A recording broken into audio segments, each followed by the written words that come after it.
Hello friends. पिछले video में हम लोगों ने वायुमंडल के बारे में पढ़ा था। आज हम लोग वायुमंडल के जो मुख्य 5 परत है उसके बारे में विस्तार से समझेंगे। जैसे कि पहला हम लोग देखे थे, उसमें क्षोभ मंडल, दूसरा समताप मंडल, तीसरा मध्य मंडल, चौथा आयन मंडल और पांचवा बाह्य मंडल। तो आज हम इस पांचों मंडल के बारे में विस्तार से समझेंगे। तो सबसे पहले हम लोग शुरू करेंगे क्षोभ मंडल यानी ट्रोपोस्फियर के बारे में। तो यह वायुमंडल की सबसे निचली एवं सघन परत है, जिसमें वायु के संपूर्ण भार का 75% भाग पाया जाता है। पृथ्वी से इस परत की औसत ऊंचाई लगभग 14 किलोमीटर है। दोस्तों, यह परत भूमध्य रेखा से ध्रुवों की ओर पतली होती जाती है। भूमध्य रेखा पर संवहन धारा के कारण इसकी ऊंचाई 18 किलोमीटर होती है तथा ध्रुवों पर इसकी ऊंचाई 8 से 10 किलोमीटर होती है। इस मंडल में तापमान ऊंचाई के साथ घटता जाता है।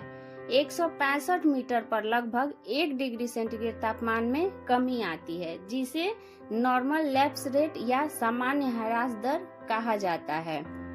जलवाष्प एवं धूल कणों का इसी मंडल में संकेंद्रण के कारण अधिकांश मौसम संबंधी जो घटनाएं होती है, जैसे बादलों का निर्माण, तूफान, चक्रवात इत्यादि की उत्पत्ति की घटनाएं इसी मंडल में होती है। बादल, तूफान आदि के कारण ही यह मंडल हवाई जहाज के उड़ने के लिए उपयुक्त नहीं होता है। क्षोभ मंडल की ऊपरी सीमा पर विषुवत रेखा पर तापमान -80 डिग्री सेंटीग्रेड हो जाती है, जबकि ध्रुवों के ऊपर यह -45 डिग्री सेंटीग्रेड ही रहता है।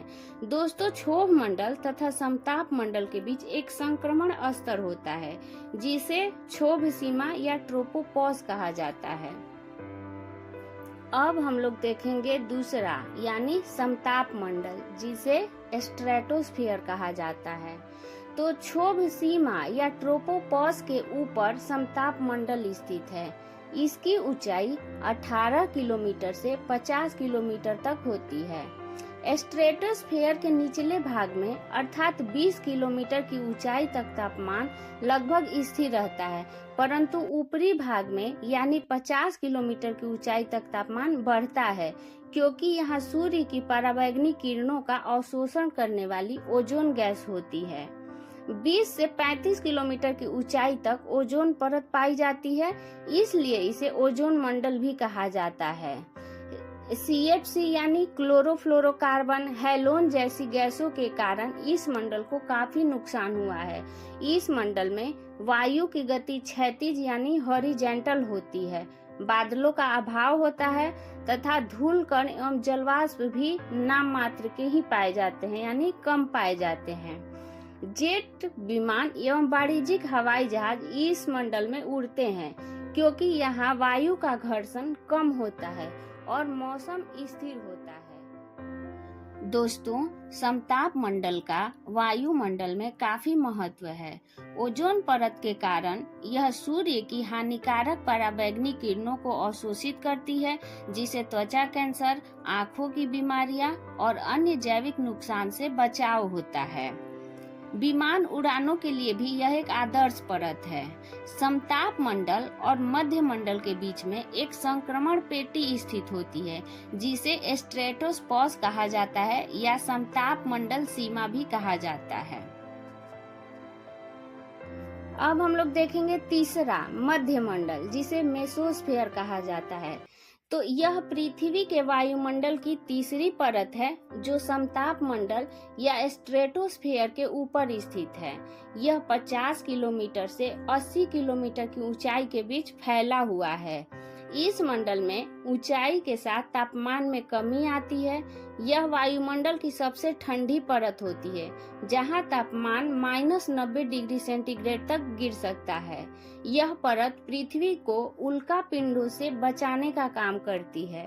उल्काएं इस परत में जलकर नष्ट हो जाती हैं। इस मंडल की ऊपरी सीमा को मध्य सीमा या मेसोपॉज कहा जाता है। अब हम लोग देखेंगे चौथा आयन मंडल, जिसे आयनोस्फीयर कहते हैं।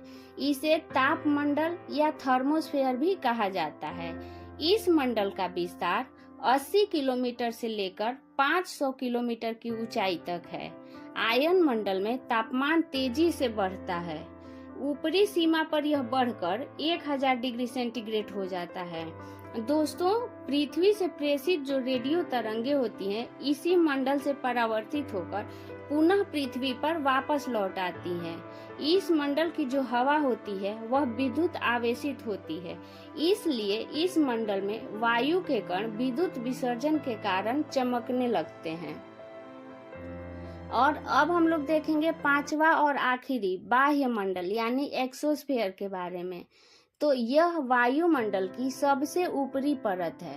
यह वह क्षेत्र है जहां पृथ्वी का वायुमंडल धीरे धीरे अंतरिक्ष में विलीन हो जाता है। इस परत में हवा के अणु बहुत कम मात्रा में होते हैं, जिससे यह अत्यधिक विरल यानी थीन और लगभग वैक्यूम जैसी होती हैं। दोस्तों, वायुमंडल 500 से 10,000 किलोमीटर की ऊंचाई तक फैला होता है। इसकी बाहरी सीमा पर तापमान लगभग 5,568 डिग्री सेंटीग्रेड तक होता है, परंतु इस गर्मी को अनुभव नहीं किया जा सकता है। यहाँ हाइड्रोजन और हीलियम जैसी हल्की प्रमुख गैसें पाई जाती हैं। यहाँ कई कृत्रिम उपग्रह जैसे जीपीएस, मौसम उपग्रह और संचार उपग्रह परिक्रमा करते हैं। बाह्य मंडल का काफी महत्वपूर्ण योगदान है हमारी पृथ्वी की रक्षा करने में। जैसे यह पृथ्वी के वायुमंडल को धीरे धीरे अंतरिक्ष में खत्म होने से बचाने में मदद करता है। इसमें उपग्रह संचार और जीपीएस सिस्टम का संचालन किया जाता है तथा यह वह क्षेत्र है जहां से अंतरिक्ष यान पृथ्वी से बाहर निकलते हैं और वापसी में वायुमंडल में प्रवेश करते हैं। तो कुल मिलाकर हम यह कह सकते हैं कि पृथ्वी का जो वायुमंडल है वह एक जटिल संरचना है जो 5 परतों में बटा हुआ है और हर एक परत की अपनी अलग अलग एक विशेषताएं हैं। जैसे कि क्षोभ मंडल जीवन और मौसम के लिए आवश्यक है, समताप मंडल में ओजोन परत होती है, मध्य मंडल पृथ्वी को उल्काओं से बचाता है, थर्मोस्फीयर में रेडियो तरंगों का परावर्तन होता है और बाह्य मंडल अंतरिक्ष में जाने का मार्ग प्रदान करती है। तो फ्रेंड्स, आज का वीडियो यही तक। आज का हमारा वीडियो आपको कैसा लगा हमें जरूर बताएं। अगर वीडियो पसंद आया हो तो लाइक करें, कमेंट करें, शेयर करें और अगर आप हमारे चैनल पे नए हैं तो चैनल को सब्सक्राइब करना ना भूलें। Thank you. आपका दिन शुभ हो।